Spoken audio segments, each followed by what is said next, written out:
Bismillahi walhamdulillah wassalatu wassalam ala man la nabiyya ba'dah amma ba'd. Assalamualaikum warahmatullahi wabarakatuh. Unang-una, pinupuri natin ang Allah subhanahu wa ta'ala na tanging Panginoon at Diyos ng sanlibutan. Naway ang habag at pagpapala ng Allah subhanahu wa ta'ala ay mapasa ating mahal na propeta na si Muhammad sallallahu alaihi wasallam. Ganon din sa kanyang mga kasamahan, sa kanyang mga pamilya, at sa lahat ng mga taong tumahak ng kanyang landas hanggang sa huling araw. Mga kapatid sa pananampalatayang Islam, ang nais nating talakayin sa oras na ito ay ukol sa kung bakit ba naging marangal ang buwan ng Ramadan. Bakit ang buwan na ito ay sinasabi natin na pinakamainam na buwan sa lahat ng mga buwan. Ano kaya ang dahilan kung bakit ito ay ginawang marangal ng Allah subhanahu wa ta'ala mula sa kanyang lahat ng mga buwan?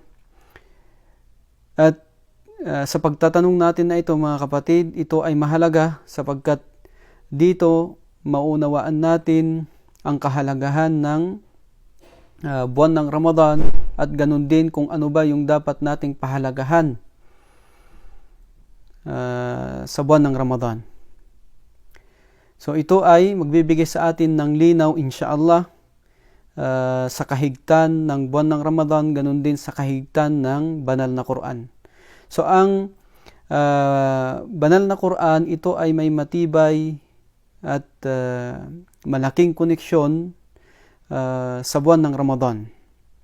Ito ay alam ng karamihan na ang banal na Quran, ito ay ibinaba sa buwan ng Ramadan.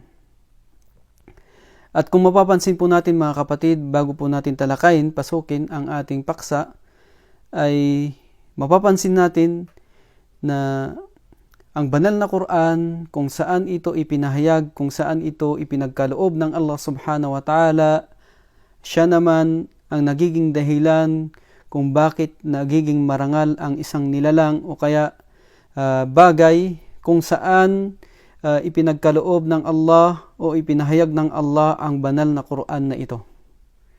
So halimbawa na lamang, ang banal na Quran ay ipinahayag kay Propeta Muhammad sallallahu alaihi wasallam. Kaya naman ang Propeta Muhammad sallallahu alaihi wasallam, siya ang naging pinakamarangal, pinakamainam na propeta sa lahat ng mga propeta at sa lahat ng mga propeta at mga sugo. So ito ay mapapansin natin sa mga pangyayari sa buhay ng Propeta Muhammad sallallahu alaihi wasallam. Halimbawa na lang, nung siya ay naglakbay papuntang mula Makkah papuntang Jerusalem, at sa Jerusalem, siya may nangyari sa kanyang mararamdaman natin na ang Propeta Muhammad sallallahu alaihi wasallam na siya ang pinakamainam, pinakamarangal ng mga propeta sa lahat ng mga propeta. Dahil nung sila ay nagdasal, kasama niya ang mga propeta, ay siya ang naging imam, siya ang naging leader sa kanilang pagdarasal na yaon.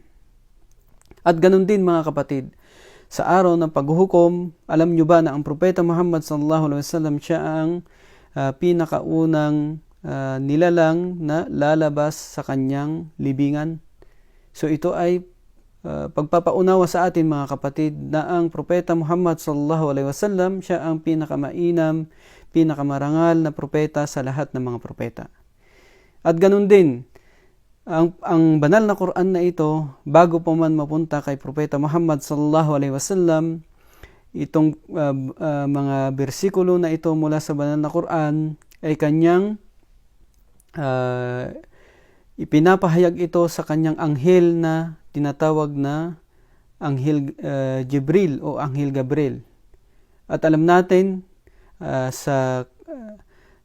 dahil dito, sa pagpapahayag ng Allah subhanahu wa ta'ala ng banal na Quran sa kanya, alam natin na si Anghel Gabriel ang naging pinakamarangal, pinakamainam na anghel sa kanya, mula sa kanyang mga anghel na mga nilikha. So dahil dito sa banal na Quran. So, ito po ay may koneksyon ngayon mga kapatid sa pananampalatayang Islam sa pagtalakay natin ngayong buwan ng Ramadan. Bakit nga ba ang buwan ng Ramadan ito ay kinikilala natin na pinakamainam at pinakamarangal na buwan sa lahat ng mga buwan? Ang dahilan mga kapatid sa pananampalatayang Islam dahil ang banal na Quran ay ibinaba sa buwan na ito ng buwan ng Ramadan. Kaya nga mapapansin natin mga kapatid sa pananampalatayang Islam, sa buwan ng Ramadan ay napapaloob dito ang mga dakilang mga gawain, mga maiinam na gawain para kay Allah subhanahu wa ta'ala, katulad ng pag-ayuno, katulad ng pagsala ng tarawih, katulad ng tahajjud sa gabi, at iba pang mga gawain sa buwan ng Ramadan. At hindi lang yun, dinudoble ng Allah subhanahu wa ta'ala ang kanyang mga biyaya sa buwan na ito.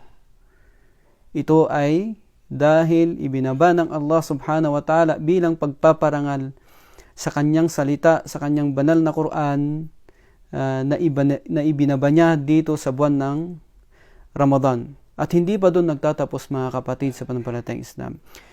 Mapapansin ninyo sa buwan ng Ramadan kung saan eksaktong ibinaba ng Allah subhanahu wa ta'ala ang kanyang banal na Quran sa tinatawag na gabi ng Laylatul Qadr. At alam natin mga kapatid, karamihan sa atin nalalaman ang kainaman ng gabi na ito kung saan ibinaba dito ng Allah subhanahu wa ta'ala ang kanyang banal na Quran. Sabi niya sa banal na Quran, "Inna anzalnahu fi laylatil qadr." Tunay na ibinaba namin ang banal na Quran sa gabi ng Qadr. So sabi niya sa kainaman ng buwan na ito, Laylatul Qadri khairum min alfi shahr. Ang gabi ng Qadr, Laylatul Qadr, o gabi ng pagpapasya, ay mas mainam pa kaysa sa 1,000 buwan. So, ang kadahilanan nito, bakit ito naging mainam na gabi mga kapatid sa pananampalatayang Islam, dahil ang banal na Quran ay ibinaba dito sa gabi na ito ng Laylatul Qadr. So alam na natin mga kapatid sa pananampalatayang Islam ang kahalagahan ng banal na Quran sa ating buhay. Ito ang nagiging basihan natin, mga alituntunin sa pang-araw-araw nating pamumuhay. Ang siyang binabalikan natin kung may mga bagay na hindi malinaw sa atin sa reliyon. At ganun din sa pang-araw-araw nating pamumuhay. So, nararapat lamang mga kapatid sa pananampalatayang Islam na sa buwan ng Ramadan bilang pagdakila natin sa buwan na ito ay dapat napahalagahan natin ang banal na Quran. Unawain natin ang mga nasa loob nito, mga batas nito at mga alituntunin nito. At ganun din ito ang maging gabay natin sa ating pang-araw-araw na pamumuhay. So bigyan natin ito ng karagdagang pagpapahalaga sa buwan na ito ng buwan ng Ramadan, hindi lamang sa pagbabasa natin, bagkus ang pinakamainam dito ay ang pag-unawa natin sa mga nilalaman nito. So naway inshallah ang bagay na ito ay naging malinaw sa atin at maging daan ito para mas lalo pa nating pahalagahan ang banal na Quran na ito ay alam natin na purong salita ng Allah subhanahu wa ta'ala na gabay para sa atin. Gabay sa lahat ng sangkatauhan. Sabi ng Allah subhanahu wa ta'ala bilang panghuli, sabi niya sa kanyang banal na Quran, "Shahru Ramadan alladhi unzila fihi al-Quran hudan linnas wa bayyinatin minal huda wal furqan." Sa buwan ng Ramadan ay ibinaba namin, kung saan ibinaba ang banal na Quran. Ito ay gabay sa sangkatauhan sa mga tao. wa bayyinatin minal huda wal furqan.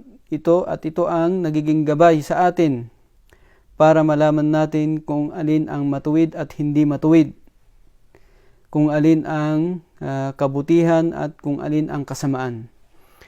So mga kapatid sa pananampalatayang Islam, bigyan nawa tayo ng Allah subhanahu wa ta'ala ng pangunawa sa ating reliyon at gawin ng Allah subhanahu wa ta'ala ang Quran bilang ating pag-uugali, bilang ating panuntunan, alituntunin sa ating pang-araw-araw na pamumuhay.